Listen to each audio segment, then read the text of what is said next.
तो कैसे हैं आप लोग। उम्मीद करते हैं कि आप लोग झकास होंगे, शानदार होंगे, मस्त होंगे, स्वस्थ होंगे। तो आज के क्लास में आप टॉपिक के नेम से ही, हेडिंग से ही समझ गए होंगे कि आज क्या होने जा रहा है। आज सेट थ्योरी हम कंप्लीटली रूप से खत्म करने जा रहे हैं। उनके कॉन्सेप्ट को, सेट थ्योरी के पूरी तरह से कॉन्सेप्ट को आज समाप्त करेंगे। और उसके बाद जब हम शादी में सेट कर लिए पहले शादी को, तब उसके बाद रिलेशन बनेगा। यानी इस कॉन्सेप्ट को खत्म करने के बाद, इस पे सवाल बना लेने के बाद अगला हमारा होगा रिश्ता, रिलेशन, संबंध जुड़ेगा। और जब संबंध खत्म कर लेंगे तब फंक्शन, भोज भात चलेगा। तो चलिए देखते हैं। देखिए आज का जो टॉपिक है वो है समुच्चयों पर आधारित व्यवहारिक प्रश्न, मतलब प्रैक्टिकल प्रॉब्लम्स और क्वेश्चंस आप बोल सकते हैं बेस्ड ऑन सेट्स। मतलब सेट थ्योरी को तो हमने पढ़ के उसके एलिमेंट्स को जान के पूरा परेशान हो लिया। अब उसका हमारे डेली लाइफ में भी इस्तेमाल होना चाहिए ना भाई। हम क्यों किसी चीज को, मैथमेटिक्स के सवालों को पढ़ेंगे बिना, अगर जो हमारे डेली लाइफ में उसका इस्तेमाल है ही नहीं तो क्यों पढ़ेंगे, नहीं ना पढ़ेंगे। तो सेट थ्योरी भी हम क्यों पढ़ेंगे जब तक कि इसका हमारा जीवन में कोई इस्तेमाल ना हो। तो यही हम इस क्लास में देखने वाले हैं कि सेट थ्योरी के कॉन्सेप्ट का यूज करके हम डेली लाइफ में आने वाली जो समस्याएं हैं उसको कैसे पूर्ण रूप से हल कर सकते हैं। तो बहुत आसान है। तो देखिए सबसे पहले इसमें हम कुछ फॉर्मूलाज को जान जाएंगे, उसके बाद गर्दा छोड़ाएंगे। और याद रखिएगा ये जो हम फॉर्मूला लिखेंगे, इस फॉर्मूला का इस्तेमाल यही सिर्फ नहीं होने वाला है। जब आप प्रोबेबिलिटी पढ़िएगा, प्रायिकता पढ़िएगा, वहां भी इस्तेमाल भर भर के होता है। तो मेरे भाई आप आंखों से हटा लो पर्दा, और यहाँ पे जो भी हम कॉन्सेप्ट पढ़ा रहे हैं उसका छुड़ा दो गर्दा।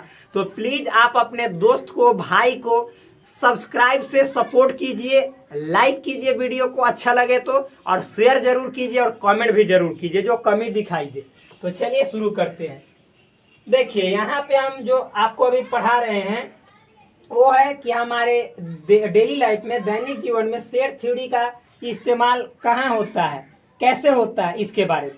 तो पहले कुछ हम थ्योरम्स लिखेंगे या फॉर्मूला लिखेंगे। उसको समझने के बाद सवाल हो सकता है अगला वीडियो में मिले, या फिर इसी वीडियो में एक दो को एग्जाम्पल दे दे। तो देखिए इसके लिए जो पहला हम आपको एक चीज समझा रहे हैं वो समझ लीजिए। आपने वेन डायग्राम तो अच्छे तरीके से पढ़ा है, इसमें दो राय की बात है ही नहीं। कहिएगा इतना बड़ा वेन डायग्राम पढ़ा के क्या कीजिएगा। देखिए ना, समझाएंगे, बहुत अच्छी बात है। देखिए आयत चित्र से तो हम लोग जानते हैं कि इसको सूचित किया जाता है यूनिवर्सल सेट को, यानी सार्वत्रिक समुच्चय को या समष्टीय समुच्चय को। अब मेरे भाई देखिए ये जो सेट है, मान लीजिए ये आपका ए है और ये दूसरा जो सेट है आपका बी है, इतना तो जानते हैं। अच्छा देखिए हमने बताया है कि जैसे ये पूरा जो गोला है, पूरा गोला, तो पूरा गोला को ए बोले ना, ए कहने का मतलब पूरा गोला, ठीक। उसी तरह से ये पूरा जो ब्लू वाला है सर्कल दिखाई दे रहा है पूरा बी हुआ। अब मेरे भाई ये जो दोनों में कॉमन है, ए में भी मतलब कि जैसे बी का कुछ पार्ट है और बी में भी ए का कुछ पार्ट है, तो इसको दोनों में कॉमन एरिया बोला जाता है, यानी उभयनिष्ठ। जैसे यदि हम एग्जाम्पल मान लीजिए कि सेट ए में ए बी सी डी है और सेट बी में suppose C D E F है, तो आप बताइए कि देखिए ए में ए बी सी डी है, बी में सी डी ई है, एफ है, तो ए और बी में सी और डी ऐसा है जो दोनों में कॉमन है। तो दोनों में कॉमन कहने का मतलब है कि यहाँ सी है, यहाँ डी है ना। तो दोनों में कॉमन को हम किससे सूचित करते हैं मेरे भाई, ए इंटरसेक्शन बी, यानी कॉमन को इंटरसेक्शन से डिनोट किया जाता है। ये तो अच्छे तरीके से पढ़े। तो क्या हम लिखेंगे, सी और डी दोनों में कॉमन, सी डी लिखेंगे, इतना तो जान ही रहे। यानी देखिए तो ए इंटरसेक्शन बी का मतलब हुआ ये वाला पोर्शन, यानी हम यहाँ पे लाल से इसको हम कलर कर रहे हैं ताकि स्पष्ट रूप से दिखाई दे। देखिएगा मेरे दोस्त, इसी को क्या बोला जाता है बोलिए तो, ये जो आपका पार्ट हुआ ये हुआ ए इंटरसेक्शन बी। इतना समझ में आया ना, आसान है ना, बिल्कुल आसान है, बहुत सुंदर। अब देखिए, अच्छा मेरे भाई हम आपको एक चीज बताए हैं कि ए कहने का मतलब हुआ कि जैसे ये पूरा सर्कल जो है ना ये पूरा ए है, लेकिन मान लीजिए कि हम कहें कि भाई मेरे पूरा सर्कल आप ए कह रहे हैं तो इसमें तो बी का भी कुछ एलिमेंट है, तब हम कहेंगे कि जी बिल्कुल, जो ए में भी है और बी में भी है उसको ए और बी में कॉमन बोला जाता है, यानी ए इंटरसेक्शन बी। और हम पूछेंगे कि नहीं नहीं आप बताइए केवल ए में जो बी में नहीं दिखे, तो केवल ए में ए और बी है, तो यहाँ पे यदि हम ए लिखते हैं यहाँ पे बी, तो हम कहेंगे केवल ए वाला में जो बी का हिस्सा है ही नहीं, तो ए है और बी है। तो इसको लिखने का जो तरीका है सेट में आप लोग जानते हैं ए माइनस बी। ए माइनस बी कहने का मतलब है कि ए और बी में कॉमन है तो उस कॉमन को ए में से निकाल के फेंक दो, और जो सिर्फ ए में बचे वही ए माइनस बी होता है।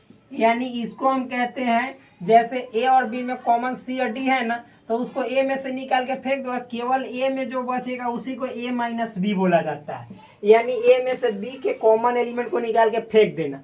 तो आप बताओ कि ये जो आपको दिखाई दे रहा है ये वाला पोर्शन, ये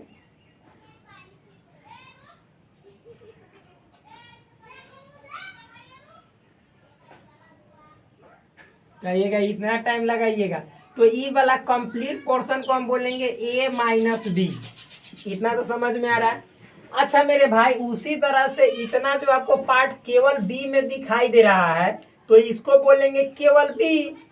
ये तो आप समझ ही गए ना कि इसको बोलेंगे केवल बी। ये हुआ केवल बी, तो केवल बी को हम किससे सूचित करेंगे? बी माइनस ए से, क्योंकि जब केवल ए को ए माइनस बी से सूचित किए तो केवल बी को बी माइनस ए, क्योंकि यहाँ पे दो ही को सेटे है, एगो ए है एगो बी है। अब देखिए तो केवल बी की यदि हम बात करेंगे तो क्या हो जाएगा, ए और बी में कॉमन देखो, अब बी में से उस कॉमन को निकाल के फेंको, तो सी डी है तो फेंक दोगे तो ई एफ बचेगा। यानी आप जान गए कि इसमें ई होगा और एफ, किधरों लिख दो, इतना होगा। इतना तो समझ में आ रहा है ना मेरे भाई, अच्छे तरीके से, बहुत सुंदर। अब देखिए इतना आप जान गए बिल्कुल अच्छे तरीके से। अब मान लीजिए कि हम आपसे बोल रहे हैं कि मेरे भाई आप हमें बताओ कि ए में अवयवों की संख्या कितनी है सेट ए में, जिसको एन ए से बोला जाता है। एन ए का मतलब number of elements in set ए। तो 1 2 3 4, आप बोलेंगे 4 है ए में। फिर हम बोलेंगे कि बी में अवयवों की संख्या, तो आप बोलेंगे कि ये भी 4 है, 4 है ना। अच्छा मान लेते हैं हम 5 कर देते हैं, एक के बाद जीरो कर देते हैं, यहाँ पे हम जी भी लिख देते हैं सपोज। तो आप बतलाइए ई एफ और एगो हो जाता जी, हो जाता ना, और बाद बाकी सब सेम रहता है। तो आप देखिए, तो हम पूछेंगे कि बी में कितने हैं, तो आप बोलेंगे 5 है भाई, ठीक है। फिर हम बोलेंगे कि अच्छा दोनों में कॉमन आया तो number of elements in A intersection B, यानी ए इंटरसेक्शन बी में कॉमन में अवयवों की संख्या कितनी है, तो 2 है। कितने हैं? 2, हम 3 लिख रहे हैं, बताइए 2 है, कितने हैं? 2 है। बिल्कुल समझ में आएगा, देखिएगा जो भी फॉर्मूला लिखूंगा अच्छे तरीके से समझ में आएगा। अच्छा मेरे भाई इतना समझ में आया ना, बहुत सुंदर। हम पूछेंगे कि ए माइनस बी में अवयवों की संख्या कितनी है, तो number of elements in A minus B, तो आप बोलेंगे कि 2 है, ठीक है। Number of elements in B minus, यानी सिर्फ बी में अवयवों की संख्या कितनी है, तो आंख से भी दिखाई दे रहा है ई एफ जी 3 है, और यहाँ भी 3 है, ये तो समझ में है। अच्छा मान लीजिए कि हम ए और बी का यूनियन निकाल रहे हैं। क्या निकाल रहे हैं? यूनियन। तो मेरे भाई यहीं पे हम सपोज यूनियन निकाल दे कि ए यूनियन बी, तो हमने क्या सिखाया है कि ए का जितना एलिमेंट है सब एलिमेंट लिखो। तो यहाँ पे आप ब्लैक का यूज करो, ए बी सी डी, और बी में जो कॉमन एलिमेंट है उसको मत रिपीट करो, तो सी डी, तो ये कॉमन है तो नहीं लिखेंगे, बल्कि जो बचा वो ई एफ जी, इतना हुआ ना, यानी A B C D E F G. अब हम पूछेंगे कि बताइए number of elements in A union B, तो आप क्या कहेंगे? 3 4 5 6 7, 7 एलिमेंट होगा ना इतना। ये तो बात बिल्कुल आपको समझ में आया, बहुत सुंदर। तो अब मेरे भाई आप प्लीज हमें ये बताइएगा, ध्यान समझिएगा कि ए यूनियन बी का मतलब हमने क्या कहा, ए का जितना एलिमेंट है सब एलिमेंट, ठीक, और फिर बी का भी सब एलिमेंट लेकिन कॉमन छोड़ के। तो जब ए में एक बार सी डी को हमने गिन दिया तो यूनियन निकालते समय ए यूनियन बी, हम बी वाला जो मतलब सी डी है जो कि पहले से ही ए में लिखा जा चुका है, उसको फिर से इसमें नहीं लिखे हैं, तो उस नंबर को हम हटा देते हैं और फिर जो केवल बी में बच जाता है ई एफ जी, उसको यहाँ पे लिख देते हैं। वही ना होता है। इतना समझ में आया? अब आगे देखिए, इतना समझ में आने के बाद जो भी हम यहाँ पे थ्योरम लिखेंगे वो अब बिल्कुल आप 100% समझ जाइएगा। कैसे? तो देखिए, पहला हमारा फॉर्मूला है। पहला क्या फॉर्मूला है कि यदि, पहले लिख देते हैं, यदि ए एवं बी परिमित समुच्चय हो, परिमित समुच्चय हो, यानी if A and B are finite set, मतलब ए और बी जो है सो फाइनाइट सेट्स हो। फाइनाइट सेट किसको कहते हैं? जिसमें एलिमेंट्स की संख्या को गिन सकते हैं, उसको फाइनाइट सेट, ये तो पहले ही शुरू में ही पढ़ा दिया था हमने। तो मेरे भाई, तो फाइनाइट सेट कहने का मतलब ए में कुछ एलिमेंट होगा जिसको हम गिनेंगे, बी में भी कुछ ना कुछ एलिमेंट होगा जिसको हम गिनेंगे, इनफाइनाइट नहीं। तो अब एक फॉर्मूला होता है, इसको पहले ऐसे घेर देते हैं। क्या? तो पहला ए नंबर फॉर्मूला लिखते हैं कि एन ए यूनियन बी, यानी ए यूनियन बी का नंबर, यानी number of elements in A union B, यानी ए यूनियन बी में अवयवों की संख्या। अगर ए यूनियन बी में आप अवयवों की संख्या निकालना चाहिएगा कि कितना संख्या है, तो इसके लिए फॉर्मूला होता है एन ए जोड़ एन बी फिर minus n A intersection B. ये इसी में आगे माइनस लिखिएगा आप लोग, ठीक? क्योंकि हमारे पास इधर स्पेस नहीं था तो हमने इधर नीचे लिख दिया है। मेरे भाई, जब आपको मान लीजिए कि जैसे दो सेट है, ए और बी सेट है, और ए यूनियन बी, दोनों के यूनियन में टोटल कौ एलिमेंट है उसका संख्या निकालना है, तो ए मतलब ए में जो अवयवों की संख्या है, यानी सेट ए में अवयवों की संख्या और सेट बी में अवयवों की संख्या को जोड़ के दोनों में जो कॉमन है उसको घटा लेना। अब कहिएगा मैं कुछ समझा नहीं, तो मैं अभी समझाता हूँ। मेरे भाई, आप बताओ कि हम ए यूनियन बी में अवयवों की संख्या निकाल रहे हैं ना, तो आप देखिए, ए मतलब ए में कौ अवयव है? 1 2 3 4, 4 को है ना, बहुत सुंदर। फिर मतलब कि हम बोलेंगे बी में कौ को है, तो देखिएगा, आप कहिएगा 1 2 3 4 5, तो 4 5 कितने हुए? 9 हुए ना। मतलब कि ए यूनियन बी निकालेंगे तो 9 हुए। तो आप देखिए, इस फॉर्मूला से निकालिएगा तो आप देखिएगा कैसे कहिएगा। तो ए में मतलब कितने हुए बोलिए? तो ए में 4, तो 4 भरेंगे।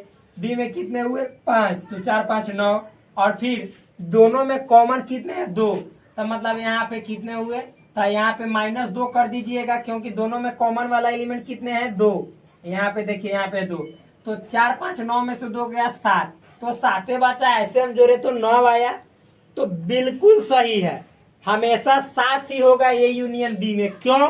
मेरे भाई ध्यान से समझो, ए में आपने ए बी सी डी सबको जोड़ लिया ना। और फिर बी में भी आपने जो ए में सी डी को जोड़ा था, बी में भी आपने उस सी डी को एक बार और जोड़ दिया। तो इसमें सी डी, इसमें सी डी, तो इस सी डी दोनों 2 बार जुट गया, जो कि ए यूनियन बी में ये भी एक प्रकार का सेट ही होता है, जो कि सेम एलिमेंट रिपीट होता ही नहीं है। तो आपने इसको 4 मान के, इसको 5 मान के, दोनों को जोड़ा तो 9 हो गया, लेकिन आपने सीडी को तो 2 बार जोड़ा है, तो उसको जब एक बार इसमें 2 गो, इसमें 2 गो, तो 4 हो गया। लेकिन 2 गो तो आप नहीं ना जोड़ोगे, क्योंकि एक ही बार ना ए यूनियन बी में देखिए लिखा गया ए बी सी डी, कहाँ से फिर से सी डी है? क्योंकि सेट में एलिमेंट्स को रिपीट नहीं किया जाता है, और ए यूनियन बी भी एक प्रकार का सेट ही है, तो इसलिए इसमें भी सेम एलिमेंट को रिपीट नहीं किया जाएगा। तो ए यूनियन बी का सही जो अवयवों की संख्या वो 7 ही होगा। सी डी डबल आप जो जोड़ रहे हैं वो रिपीट नहीं होगा। तो इसीलिए ये फॉर्मूला लिखा जाता है कि ए में अवयवों की संख्या कितनी है? 4, तो ठीक है। और फिर बी में अवयवों की संख्या कितनी है? तो 5, वो भी प्लस में ठीक है। अब दोनों में अब कॉमन देखो, तो कॉमन मतलब कि ए और बी में कॉमन सी डी यानी 2 है, तो इसको माइनस कर दो। यानी चूंकि एक बार सी डी हमने जोड़ दिया था, फिर से एक बार नहीं जोड़ेंगे ना, तो ये 2 बार हो जाएगा, ये 2 तो 2 2 4, तो इस एक बार 2 को हम घटा दिए। देखिए, एक वो जो कॉमन एलिमेंट है उसको घटा दिए हैं, तो मेरे भाई यहाँ पे क्या हो जाएगा, 4 5 9 में से 2 गया तो 7। तो यही देखिए फॉर्मूला, मतलब कि आपका यहाँ पे सही भी हो गया। यहाँ पे देखिए ए यूनियन बी में अवयवों की संख्या कितनी है, 7। 1 2 3 4 5 6 7, और इस फॉर्मूला से भी 7 आ गया। और आप लोग यहाँ पे देख भी सकते हैं कि पूरा ए में अवयवों की संख्या, बी में अवयवों की संख्या, पूरा बी में, तो पूरा ए में अवयवों की संख्या, तो पूरा हम है सब बोल रहे हैं जिसमें सीडी भी शामिल है। आप पूरा बी में बोल रहे हैं तो इसमें भी सीडी शामिल है। तो एक बार सीडी ए में जोड़िए दिए, तो एक बार क्यों जोड़ेंगे, तो इसलिए हम एक बार जो कॉमन है उसको घटा लिए, तो ऐसे 2 बार जो जुड़ा हुआ है ना तो वो एक के बार जुड़ेगा। क्योंकि देखिए हम ए में जोड़ लिए तो 1 2 3 4 4 हो गया, बी में भी जोड़ लिए तो एक बार इसमें सीडी को हमने 2 को जोड़ लिया, तो फिर इसमें हम जोड़ेंगे तो 1 2 3 3 तो कह दिए, फिर 4 5, इसको भी 2 को जोड़ लिए। तो ये एक बार जो पहले जोड़ दिए तो उधर ठीक है, लेकिन फिर बी में जोड़े उसी बी को हम घटा दिए, यानी 2 कॉमन है, तो 5 4 9 में से 2 गया 7। तो यही फॉर्मूला आपका निकला यहाँ पे, और सिद्ध भी हो गया, बिल्कुल सही है। तो मेरे भाई ये फॉर्मूला है, इस फॉर्मूला का इस्तेमाल आपको प्रायिकता में भी होता है, प्रोबेबिलिटी में भी होता है। आप देखिए इसी से हम दूसरा फॉर्मूला एक निकालते हैं। अच्छा मेरे दोस्त, यदि हम आपसे एक बात पूछे, देखिएगा बी फॉर्मूला लिखने के पहले नीचे कुछ बता देते हैं, यहाँ पे एक नंबर बताते हैं। अच्छा हम आपसे पूछे कि जैसे हम ये पूरा को क्या कहेंगे, पूरा सर्कल को आप कहिएगा कि ए कहेंगे, ये कहेंगे ना ए। तो हम पूछेंगे कि पूरा सर्कल को जब हम ए कहेंगे तो हम ए बराबर लिख सकते हैं कि केवल ए माइनस बी जोड़ शामिल जो दोनों में ए इंटरसेक्शन बी है, तो ए इंटरसेक्शन बी। तो आप कहिएगा बिल्कुल कह सकते हैं, क्योंकि पूरा का मतलब ए है और खाली इतना का मतलब है ए माइनस बी, और इसका मतलब ए इंटरसेक्शन बी, तो ये दोनों को जोड़ देने पर ए हो जाता है। तो बिल्कुल, तो यानी फॉर्मूला बना कि यदि ए में, यानी सेट ए में टोटल अवयवों की संख्या निकालने के लिए कहेगा, तो आप ए माइनस बी में अवयवों की संख्या को जोड़ दीजिएगा, किस में, तो ए इंटरसेक्शन बी के अवयवों की संख्या में, तो आपका ए में अवयवों की संख्या आ जाएगा। जैसे देखिए सेट ये हम क्वेश्चन लिए थे, तो सेट ए में 4 एलिमेंट है ना, तो हम यदि एन ए माइनस बी, तो एन ए माइनस बी में 2 एलिमेंट है, और फिर ए मतलब कि एन ए इंटरसेक्शन बी में 2 एलिमेंट, दोनों को जोड़ेंगे तो देखिए एन ए माइनस बी या एन ए इंटरसेक्शन बी, तो ये 2 4 हो गया। तो देखिए तो एन ए में 4 है ना, तो बिल्कुल है, समझ में है ना। आप जान भी रहे हैं कि पूरा ए का निकालना है तो एन ए माइनस बी यानी number of elements in set A minus B, और जोड़ number of elements in set A intersection B, दोनों को जोड़ देंगे तो n A minus B plus n A intersection B आ जाएगा। उसी तरह से यदि हम आपसे बात पूछे कि एन बी निकालना है, तो ये भी एक फॉर्मूला है, ये सब एन बी निकालना है, तो आप एन बी माइनस ए यानी केवल बी, और दोनों में फिर कॉमन एलिमेंट को जोड़ दीजिएगा एन ए इंटरसेक्शन बी में, तो आपका मतलब एन बी आ जाएगा। तो एन बी में 5 एलिमेंट है, तो आप एन बी माइनस ए में देखिए 3 है, एन ए इंटरसेक्शन बी में 2 है, तो दोनों को जोड़िएगा तो 3 2 5, तो 5 आ भी गया। तो ये फॉर्मूला आप लोग देख भी लिए कि पूरा का मतलब बी है, इतना का मतलब बी माइनस ए, तो बी माइनस ए में हम ए इंटरसेक्शन बी जोड़ेंगे तो पूरा बी आ जाएगा, सिंपल है। तो ये 2 बातें आपने पढ़ लिया, अच्छे तरीके से जान लिया। तो आप इस आधार पे देखिए नया फॉर्मूला हम क्या बनाते हैं इसी का, तो आप रेड से लिखते हैं ताकि आपको स्पष्ट रूप से दिखाई देगा। तो मान लीजिए एन ए यूनियन बी कहेगा, क्या कहेगा, एन ए यूनियन बी, तो कुछ नहीं करना है, एन ए के जगह पे देखिए एन ए है ना, तो हम इसके जगह पे एन ए माइनस बी जोड़ एन ए इंटरसेक्शन बी भर सकते हैं, फिर प्लस, तो यहाँ पे भर रहे हैं प्लस एन बी के जगह पे हम क्या भर सकते हैं, तो एन बी माइनस ए, और फिर plus n A intersection B, और ये वाला minus n A intersection B रहेगा। तो आप बताइए plus n A intersection B minus n A intersection B, ये दोनों आपस में क्या हो जाएगा, समाप्त। तो अब बचेगा कितना, तो यहाँ पे हम लिख दे रहे हैं एन ए यूनियन बी बराबर, फॉर्मूला यही है, क्या बचेगा, तो एन ए माइनस बी जोड़, फिर एन ई वाला लिखिए बी माइनस ए, और फिर ये दोनों तो कट ही गया, जोड़ एन ए इंटरसेक्शन बी। यही आपका फॉर्मूला हुआ।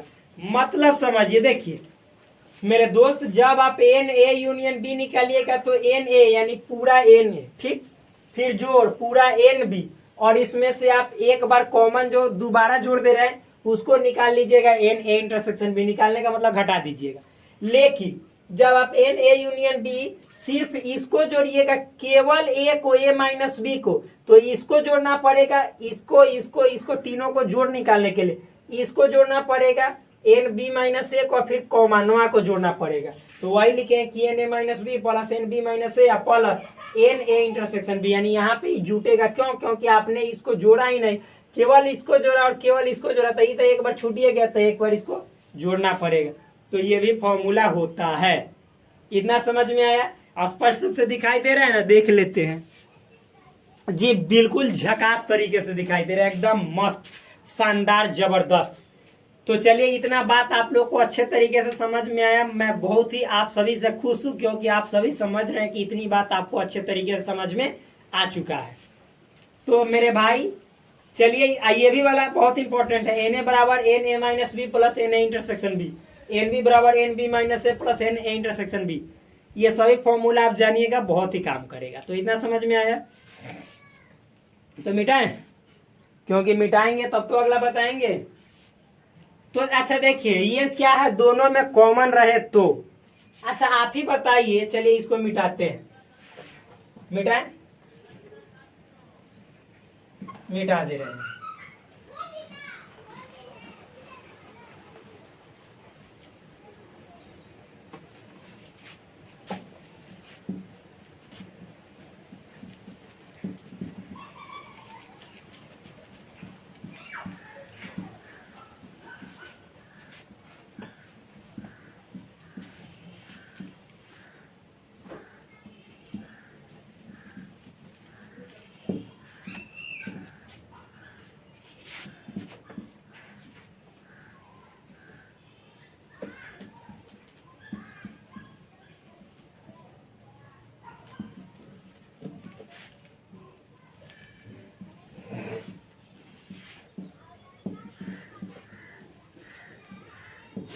आप देखिए, यहाँ पे सपोज जैसे ए और बी दोनों परिमित समुच्चय हो, लेकिन ए और बी डिसज्वाइंट हो। क्या हो?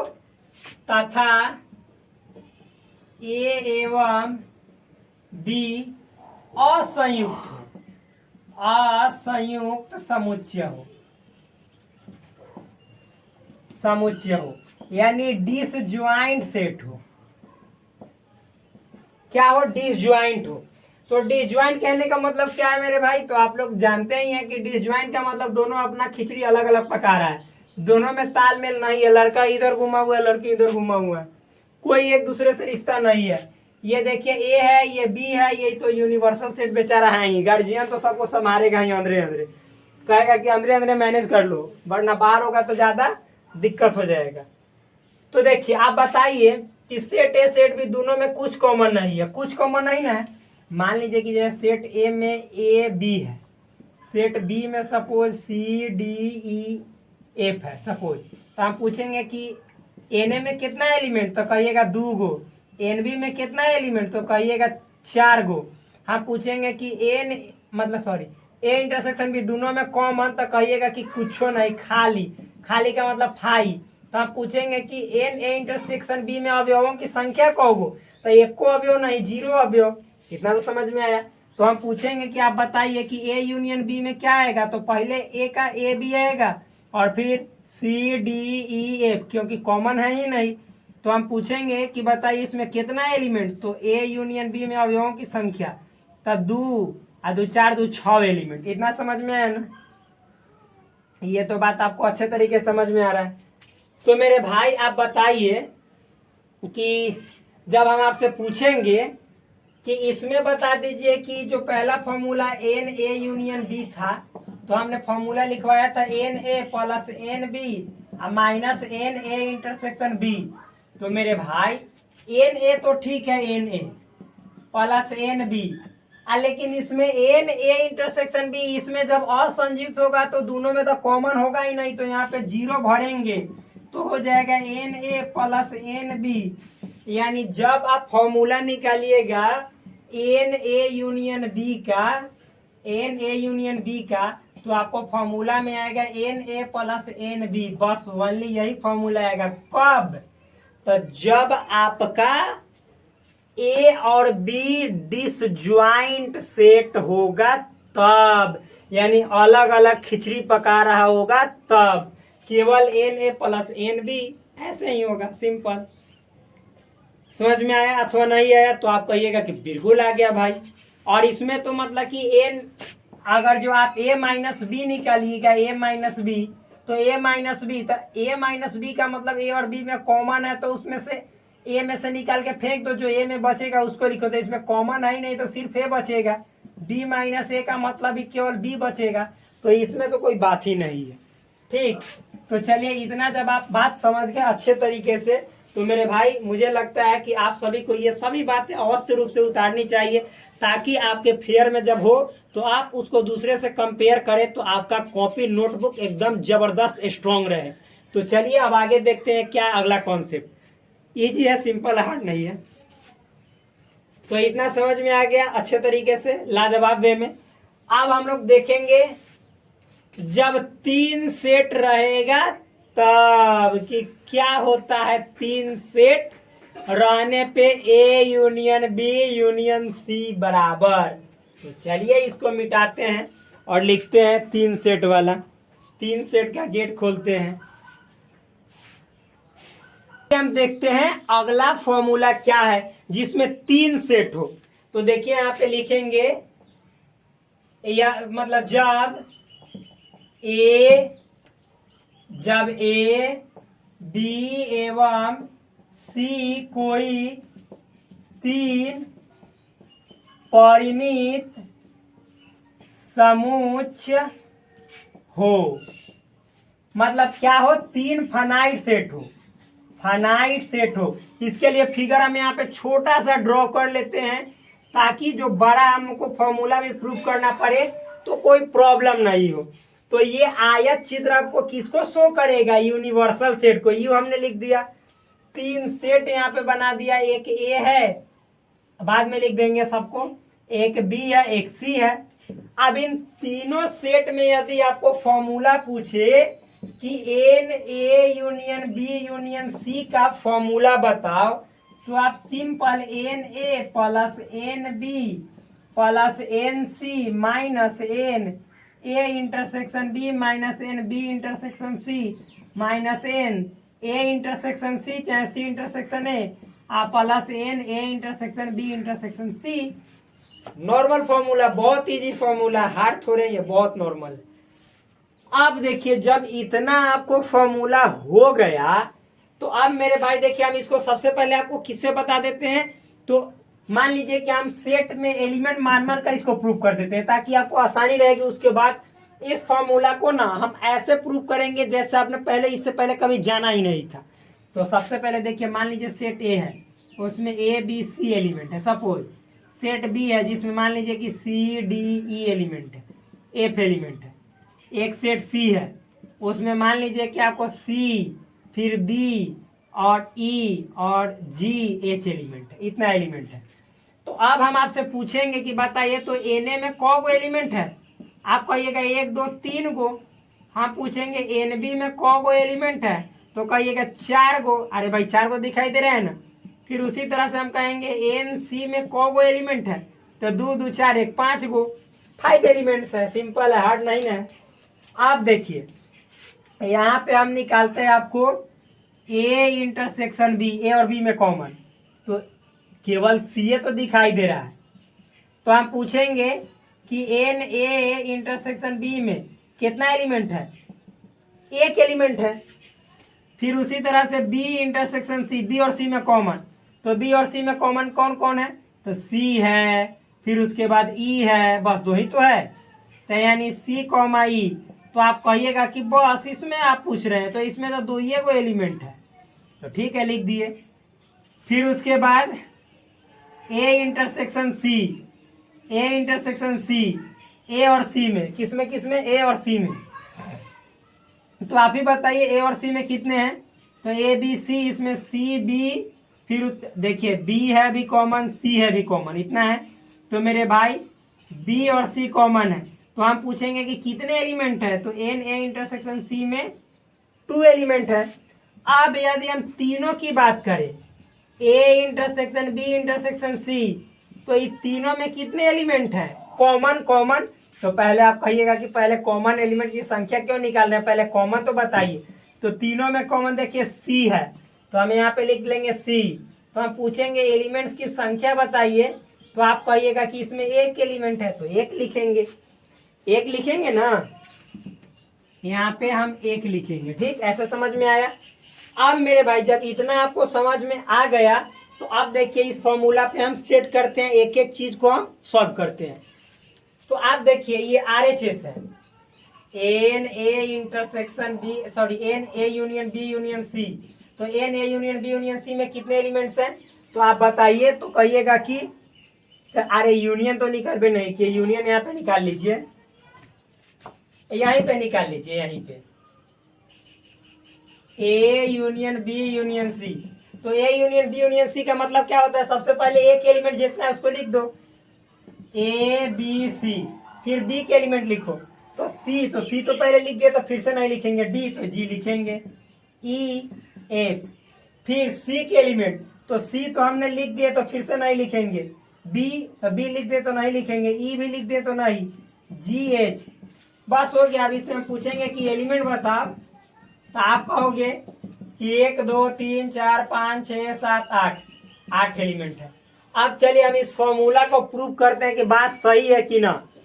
तो अब मेरे भाई ये देखो क्या है, बोलो, ये आरएचएस है, सॉरी एलएचएस है, आरएचएस बोल रहे भाई, मिस्टेक, सॉरी, एलएचएस। तो क्या है, n A union B union C. तो पूछेंगे कि इसमें कितने एलिमेंट हैं, तो 8। तब हम आरएचएस में भी 8 आने चाहिए।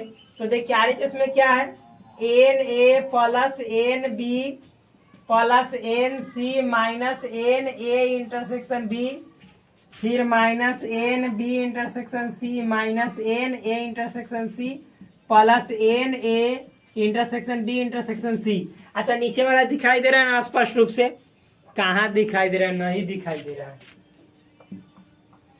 यहाँ पे एक सेकंड फ्रेंड्स, कहाँ से मिटा हुआ है, वो तो दिखाई दे रहा है, n A n B n C minus n A intersection B minus n B intersection C. यहाँ पे लिख दे रहे हैं minus n C intersection A चाहे ए इंटरसेक्शन सी, और फिर plus n A intersection B intersection C. अब देखिए इतना हो गया। अब हम सब में वैल्यू पुट करते हैं। तो मेरे भाई एन ए का वैल्यू यहां से देखो ना, कितना है, 3, जोड़ एन बी का वैल्यू कितना है, 4, जोड़ एन सी का वैल्यू कितना है, 5, फिर minus n A intersection B का वैल्यू कितना है, 1, एन बी इंटरसेक्शन सी का वैल्यू कितना है, 2, यहाँ पे 2 है, फिर एन ए इंटरसेक्शन सी का वैल्यू भी 2 है, सब में माइनस भरना है, और फिर यहाँ पे प्लस, तीनों में कॉमन कितना है, तो 1 है, तो यहाँ पे 1।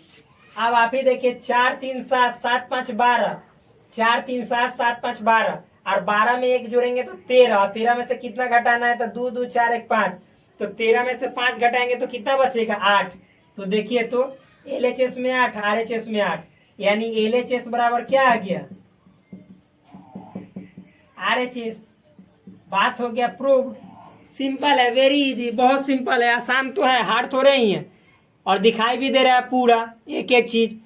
तो मेरे भाई ये हमने पूरे अच्छे तरीके से प्रूव कर दिया कि एलएचएस में भी 8 है या आरएचएस में भी 8 है, यानी ये जो फॉर्मूला हमने लिखा है ये 100% बिल्कुल करेक्ट है। आपके आंखों के सामने मैंने इसे साबित करके दिखा दिया। तो आप देखिए इसको चलिए मिटाते हैं, क्योंकि जब साबित हो गया तो मिटावे करेंगे। तो मिटा देते हैं, मिटा दें, मिटा देते हैं। चलिए एक सेकंड, वीडियो लंबा ना हो पाए, इससे पहले रोक कर मिटाते ताकि अच्छा रहे। तो चलिए फ्रेंड्स देख लीजिए, ये मिटा दिया हमने। अब चलिए इसको हम इसी फॉर्मूला को दूसरे तरीके से साबित करके दिखाते हैं। बहुत नॉर्मल है। यहाँ पे देखिए क्या है, आपको n A union B union C को साबित करना ही इतना। तो एक बात मैं आपको बतला देना चाहता हूँ कि चूंकि हम जानते हैं एन ए यूनियन बी बराबर, फॉर्मूला भी पीछे बताए हैं क्या होता है, n A plus n B minus n A intersection B, यही फॉर्मूला होता है। इतना तो जानवे करते हैं, नॉर्मल है, हार्ड थोड़े, बहुत इजी है। अब चलिए, अब ये वाला फॉर्मूला लेकर हमको इतना साबित करना, देखिएगा कैसे करेंगे। तो LHS क्या है, n A union B union C, तो बराबर यहाँ पे हम क्या लिखेंगे, तो लिखेंगे एन। अच्छा मान लीजिए कि A union B union C, मेरे भाई सपोज मान लीजिए कि हमने एन ए यूनियन बी को मतलब एक साथ लिख दिया, यूनियन सी को अलग कर दिया, और इसको मान लीजिए कि हमने डी मान लिया, क्या मान लिया, डी मान लिया, या डी मान लिया, फिर मतलब ऐसे ही रहने देते हैं। तो ये जो हो गया एक पार्ट पूरा, और ये हो गया दूसरा पार्ट, मतलब यहाँ पे समझिए ये पूरा हो गया एक पार्ट, ये दूसरा पार्ट। तो जब हम इसको अब यहाँ पे लिखेंगे क्या, फॉर्मूला रूप में, बहुत नॉर्मल है। तो देखिए एन ए यूनियन बी, तो जैसे ए के बदले इतना और यूनियन के बदले ये, या बी के बदले सी, इसी बात को मैंने यहाँ पे लिख दिया, ठीक। अब देखिए, तो जैसे एन ए यूनियन बी के बदले एन है, तो यहाँ पे एन, ए के बदले है ए यूनियन बी, इतना समझ में आया। फिर प्लस, तो प्लस एन बी, तो एन सी, फिर माइनस, तो minus n A intersection B, तो यहाँ पे देखिएगा एन, ए के बदले है ए यूनियन बी, यहाँ पे मतलब जैसे इंटरसेक्शन, जैसे देखिए एन ए यूनियन बी है, तो यहाँ पे एन ए इंटरसेक्शन बी है फॉर्मूला में, तो यहाँ पे मेरे यहाँ पे हो जाएगा एन ए यूनियन बी, क्योंकि ए के बदले में ए यूनियन बी है, और फिर फॉर्मूला से इंटरसेक्शन, चूंकि यहाँ पे बी के बदले बी है, तो यहाँ पे बी के बदले सी है, तो यहाँ पे सी। ये तो हमने मतलब इसको इस फॉर्मूला पे तोड़ दिया। अब देखिए आगे, अब एन ए यूनियन बी को फिर हम तोड़ देंगे इसी फॉर्मूला पे, तो ये हो जाएगा एन ए, फिर एन बी और फिर minus n A intersection B, इतना तो समझ में आया, प्लस एन सी, नॉर्मल है। आप देखिए माइनस, अच्छा मेरे भाई ये आप देख रहे हैं, तो हमने आपको एक नियम पढ़ाया होगा, कौन सा नियम, तो आप जान रहे होंगे डिस्ट्रीब्यूटिव नियम, यानी बंटन नियम, वितरण नियम। तो उसमें क्या पढ़ा था आपने, बहुत ही सिंपल था, हार्ड नहीं था। तो यहाँ पे हम यहाँ पे लिख सकते हैं एन, और देखिएगा इसको लिख सकते हैं ए इंटरसेक्शन सी, ए इंटरसेक्शन सी, और ये बीच में ऐसे यूनियन, और फिर B intersection C, B intersection C, और ऐसे घेर देंगे, नॉर्मल है। अब देखिए, अब हम यहाँ से शुरू कर रहे हैं, एन ए, अब थोड़ा सजा देंगे, प्लस एन बी, और सी को पहले लिखेंगे प्लस एन सी, और minus n A intersection B, ये वाला। अब देखिए, अब मेरे दोस्त बहुत ही नॉर्मल है। अब फिर ये इतना जो है एक पार्ट है, ये इतना एक पार्ट, तो फिर मान लीजिए कि जैसे पूरा पार्ट ए है और ये पूरा पार्ट बी मान लेते हैं, तो ए यूनियन बी, तो फिर से ही वाला फॉर्मूला पे आ गया ए यूनियन बी। तो यहाँ पे लिखेंगे, ये माइनस है तो माइनस रहने देंगे, और हम ब्रैकेट घेर देंगे, बड़ी ब्रैकेट, क्या, तो देखो एन ए यूनियन बी बराबर, तो एन ए, तो एन, चूंकि यहाँ पे ए के बदले है ए इंटरसेक्शन सी, तो इतना हो गया, प्लस, तो प्लस देखो एन बी, तो यहाँ पे बी के बदले ये है, तो एन, बी के बदले लिखेंगे बी इंटरसेक्शन सी, फिर माइनस, तो माइनस, देखो ए इंटरसेक्शन बी है, तो यहाँ पे एन, ए के बदले पूरा है ए इंटरसेक्शन सी, और फिर यहाँ पे इंटरसेक्शन, और बी के बदले आपका पूरा है बी इंटरसेक्शन सी, ऐसे मंझली ब्रैकेट दे दीजिए यहाँ पे ऐसे, और मंझली ब्रैकेट बंद, फिर बड़ी ब्रैकेट। ये तो दिखाई दे ही रहा होगा, बिल्कुल दिखाई दे रहा। चलिए इधर से हम बताते हैं, यहाँ से, तो देखिए ये हो जाएगा n A plus n B, और फिर प्लस एन सी, माइनस यहाँ पे देखिए एन ए इंटरसेक्शन बी। अब देखिए माइनस में यहाँ प्लस से गुना करेंगे, तो minus n A intersection C, तो इससे अच्छा है कि पहले ही वाला लिख देते हैं, यहाँ भी प्लस में माइनस से गुना करेंगे तो minus n B intersection C, तो एन बी इंटरसेक्शन सी, ये तो हो गया। और फिर यहाँ पे minus n A intersection C, इसमें भी माइनस, इसमें भी माइनस, और माइनस माइनस ये हो जाएगा प्लस, और एन। अच्छा आप देखिए कि ए और सी में कॉमन, फिर मतलब कि बी और सी में कॉमन, फिर पूरा में कॉमन, तो हम क्यों ना कह सकते हैं कि ए बी सी, दोनों सी का मतलब हुआ एक ही सी, क्योंकि सी में सब में कॉमन है। इंटरसेक्शन कहने का मतलब कॉमन, तो हम इसको डायरेक्ट लिख सकते हैं एन ए बी सी, तीनों में इंटरसेक्शन है, तीनों में कॉमन। अब मिलाइए तो इस फॉर्मूला को इस फॉर्मूला से पूरा को, देखिए तो एलएचएस लेके चले n A union B union C, और आरएचएस में एन है तो देखिए एन, एन बी तो एन बी, एन सी तो एन सी, माइनस तो minus, n A intersection B तो n A intersection B, minus तो minus, n B intersection C तो बी इंटरसेक्शन सी, फिर माइनस तो minus, n A intersection C तो n A intersection C, plus तो plus, n A intersection B intersection C तो n A intersection B intersection C. Simple है, hard तो नहीं, देखिए प्रूव्ड हो गया इजी वे में। बराबर आरएचएस आ गया, नॉर्मल, बहुत नॉर्मल है। तो समझ में आया। अब चलिए इसको मिटाते हैं, और अगला दो फॉर्मूला बचा हुआ है, उस फॉर्मूला दोनों को खत्म करने के बाद हम सवालों पे एकदम सिंपल वे में आ जाएंगे। तो क्या है फॉर्मूला, उसको पहले हम लिख देते हैं। हम लोग चलिए देखते हैं क्या, किसको, मतलब ठीक ठीक दो समुच्चयों में कुल अवयवों की संख्या निकालना रहेगा, इसके लिए फॉर्मूला। तो क्या है, n A intersection B plus n B intersection C plus n A intersection C minus 3n A intersection B intersection C, ये फॉर्मूला है। अब एक और आपको फॉर्मूला आता है, वो आता है क्या, तो यहाँ पे लिख देते हैं, ठीक ठीक एक समुच्चयों में, एक समुच्चय में ऐसे लिखिए, अवयवों की संख्या, अवयवों की संख्या। तो इसके लिए आपको क्या फॉर्मूला होता है, ये भी नॉर्मल है। इसके लिए आपको होता है n A plus n B plus n C minus 2n A intersection B minus 2n B intersection C minus 2n A intersection C plus 3n A intersection B intersection C, यही formula होता है। अब बोलिएगा आप कि इन दोनों formula पे आप बेस्ट कोई सवाल बताओ, प्रूव करो, साबित करो। तो जब हम सवाल बताएंगे उससे ये दोनों फॉर्मूला इतने अच्छे तरीके से साबित होंगे, प्रूव्ड हो जाएंगे कि आपने कभी सोचा भी नहीं होगा। उस समय मैं आपको जिक्र कराऊंगा इन दोनों फॉर्मूला का। तो बहुत आसान है, चलिए इतना ही फॉर्मूला आपको पढ़ना है सेट थ्योरी में व्यवहारिक प्रश्न को हल करने के लिए। उसके बाद इसका जो पीछे के फॉर्मूला हमने बताया उसका इस्तेमाल आपको प्रोबेबिलिटी में भी होगा, प्रायिकता में भी। तो चलिए इस वीडियो को यहीं पे हम करते हैं समाप्त, और फिर आपसे नेक्स्ट वीडियो में करेंगे मुलाकात। तब तक के लिए धन्यवाद। प्लीज आप चैनल पे नए हैं तो चैनल को कीजिए सब्सक्राइब, वीडियो अच्छा लगे तो वीडियो को कीजिए लाइक, और अपने दोस्तों के बीच शेयर कीजिए, और आप हमारा केयर कीजिए। धन्यवाद।